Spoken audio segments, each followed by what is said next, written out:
Salut tout le monde, j'espère que vous allez bien. En ce qui me concerne, ça va plutôt pas mal. Alors comme d'habitude, on met les petits pouces, on s'abonne, on pose des questions. Aujourd'hui, je vais vous faire une recette, c'est une potée avec du poulet et je vais y mettre de lard fumé. Alors cette recette-là, c'est un peu le style de recette. Qu'est-ce que je vais manger aujourd'hui? On ouvre ses placards, on regarde ce qu'on a et puis on prend ce qu'on a. Il n'y a pas une course de fête pour faire cette recette. Du coup, j'avais du haut de cuisse qui va très bien. Un morceau de lard que j'ai acheté hier, mais en fait c'était pas vraiment pour cette recette là, mais je vais en mettre un petit bout. De l'oignon, les champignons ils sont dedans parce qu'ils étaient là. Les carottes, j'en aurais mis de toute façon. Des pommes de terre que j'aurais mis de toute façon aussi. Au niveau légumes, vous pouvez rajouter du navet, vous pouvez rajouter du céleri rave. Vous avez pas mal d'options pour faire cette potée. Alors moi j'ai fait le choix de couper mes légumes gros parce qu'il y a quand même un certain temps de cuisson et j'aimerais bien à la fin avoir de quoi faire une jolie assiette. Donc voilà, parce que là on part quand même.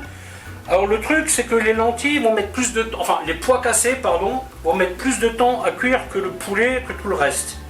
Là on est sur 45 minutes de cuisson. Le haut de cuisse normalement 35 minutes, 40 minutes ça lui suffit. Après si on dépasse un peu ça sera pas grave, hein. Le lard pareil.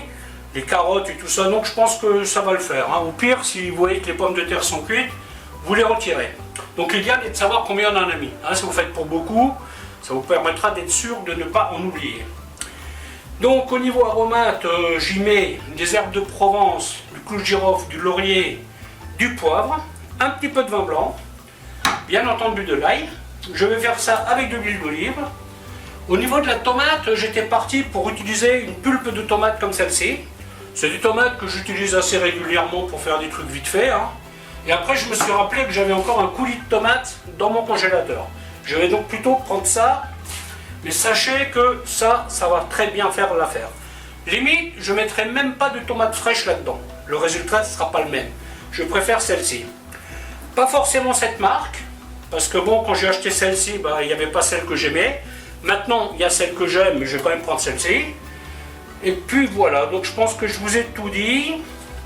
Voilà, écoutez, je vais vous montrer comment faire tout ça. A tout de suite. Donc là, première opération, faire revenir le poulet.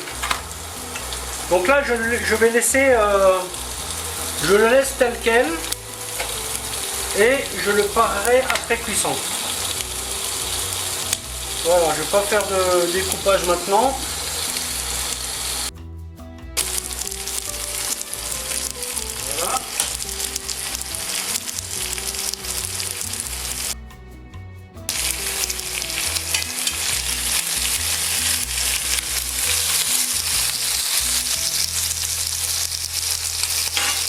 Je vais mettre l'oignon à côté.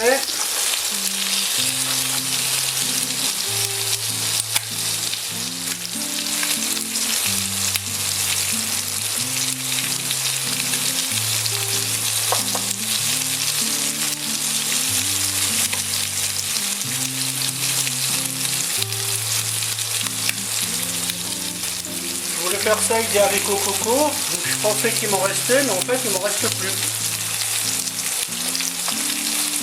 Les haricots rouges, il faut les tremper, donc je me suis rabattu sur les pois cassés. On va encore insister un peu. On va accélérer un peu ça. Pas que je sois pressé, mais j'ai autre chose à faire. Là, nous sommes au mois de novembre. Le 29 novembre, cette recette elle sortira début février. Je maintiens ma petite avance.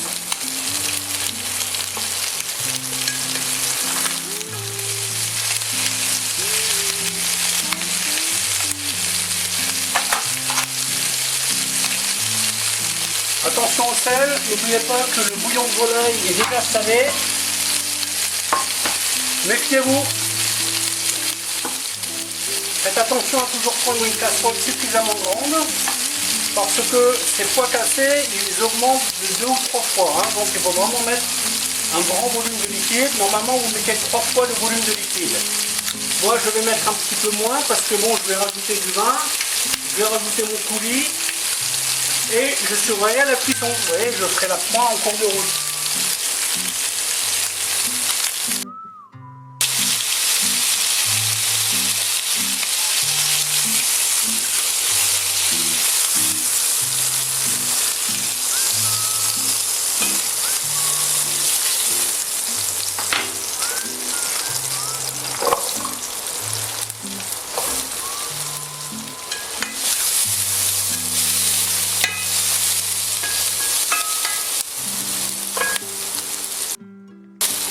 Donc là on fait suer tranquillement les légumes. Hein.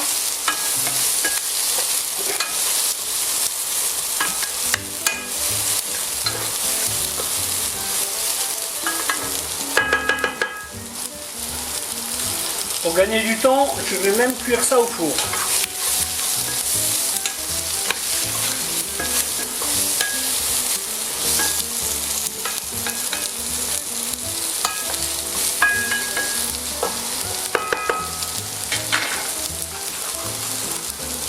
Donc là, les aromates, le bouillon, c'est pour plus tard. Faites attention au sel. N'oubliez pas que votre bouillon est déjà un peu salé. Ensuite, les pois cassés.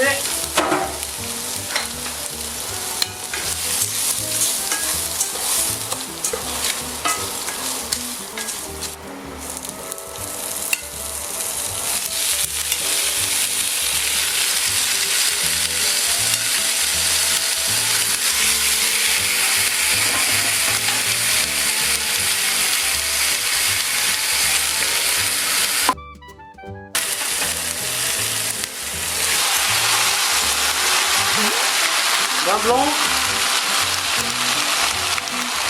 2 volumes d'eau, le coulis,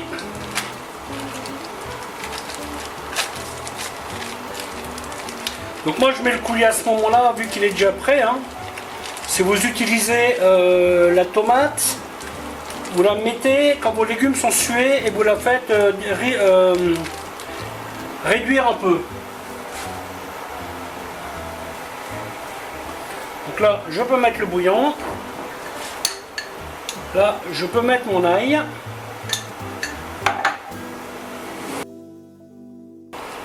Porter à ébullition.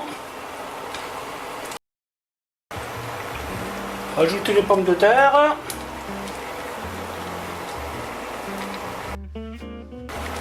Et je rajoute un peu d'eau pour être à hauteur.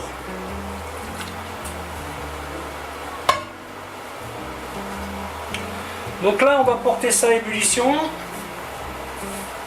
On va le mettre au four. Je vais mettre ma minuterie sur 30 minutes. Et je vais faire une petite vérification en cours de route. Si jamais en fin de cuisson, il y a trop d'eau, eh bien on fera réduire tout simplement. Il n'y a pas de problème avec ça. Quand vous manipulez ce genre de casserole, ne mettez jamais le couvercle avant manipulation. Vous la mettez au four et vous mettez votre couvercle. Parce que si vous mettez votre couvercle, il y a un risque que vous penchiez un peu et que vous vous ébouillantiez. Ça serait vraiment ballot de faire ça. Donc toujours sécurité avant tout. Voilà, on donne un petit coup de touillette. On fait en sorte que tout soit à peu près dans le liquide. Un bon bouillon et au four. Voilà, je vous capte plus tard. Voilà, poser un truc chaud sur sa planche en plastique, c'est fait. Donc là maintenant l'opération suivante, c'est on va vérifier la cuisson. Donc là nous sommes à 35 minutes de four. Normalement le poulet devrait être cuit. Le lard devrait être cuit. Peut-être les pois cassés ne le seront-ils pas. Nous allons voir ça tout de suite. Bon, la viande est cuite. Pommes de terre, carottes sont cuites. Pois cassés. Ils ne sont pas cuits. Donc ce que je vais faire, je vais tout simplement sortir les pommes de terre. Les carottes étant bien fermes, je vais les laisser et je vais remettre ça au four un petit quart d'heure. Au niveau liquide, vous voyez qu'on a encore assez, donc tout va bien. Les champignons ne m'inquiètent pas. Vu qu'ils sont entiers, ceux-là ils vont bien résister le peu qui reste. Voilà, donc c'est bon, hop.